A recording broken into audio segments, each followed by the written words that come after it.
I think what we'll do here is this is an SM Sigafoos Series 1, and this is a frog support pad that's clear. This thing's really rigid, and I like using these. I get them here from breeders.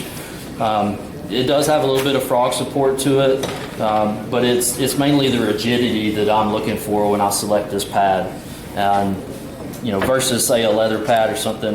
With Sigafoos shoes, something that you just have to consider is the frog in the foot is higher off the ground than a nailed-on shoe, and that's just the reality of it. So I think it's important to consider, especially on the different foot types, do I need to add sole support in some manner to this foot to utilize this appliance? And I think oftentimes that it's a good idea. Now you could do that with urethane, you could do it with other things, you could do it with one of those rivet hard bars, but this is a good sort of quick way to get that sole recruitment that's easy to have on your truck, and you don't have to have a lot of extra things. What I'm kind of aiming for is where the fabric starts to kind of roll out.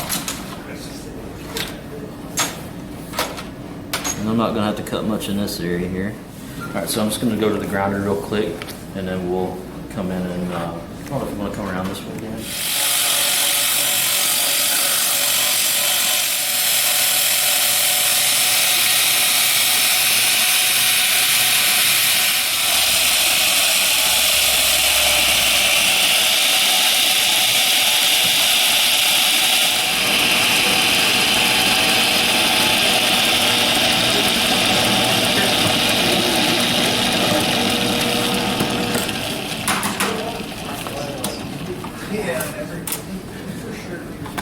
Okay, so with urethane, this is a very slick surface, so I usually come and I'll roughen this up. So I'll just run it on the edge of the grinder.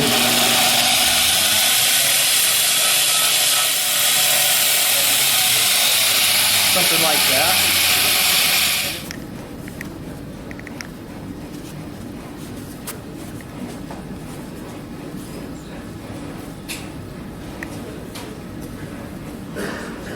Drilling and tapping steel shoes or aluminum, whatever, I come and I countersink these shoes just a little bit on the foot surface. And the reason I do that is, A, I don't have to worry about drilling out my rivets down the road to reuse it. With a steel shoe, I wouldn't countersink it because, yeah, just one of these guys. And just enough to chamfer it a bit.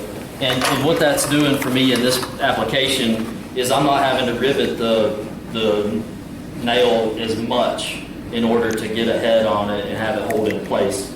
And like I said, I'm not worried about coming back and trying to find a clean hole to drill through down the road. As far as height goes, I usually come in about like that.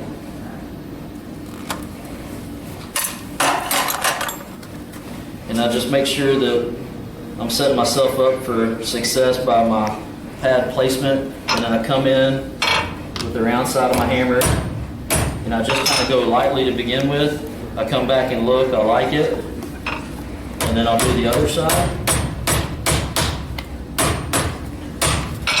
That's about all you need, and that's going to stay in there pretty good.